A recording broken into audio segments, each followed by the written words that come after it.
Hello বন্ধুরা, তোমাদের সাথে আমি শেয়ার করছি এই ডিমের ঝোলের রেসিপিটা।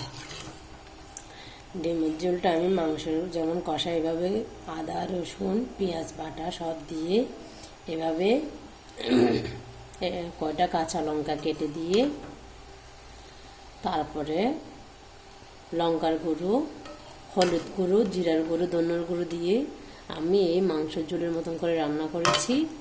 তোমাদের কেমন লাগছে আমার রান্নাটা অবশ্যই জানাবে।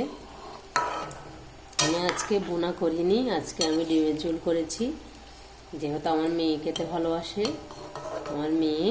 খেতে ভালোবাসে তার জন্য আমি ডিমের ঝোল করেছি।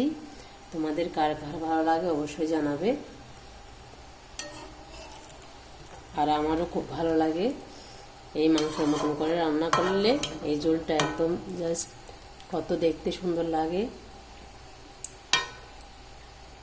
কেমন হয়েছে অবশ্যই জানাবে তোমরা।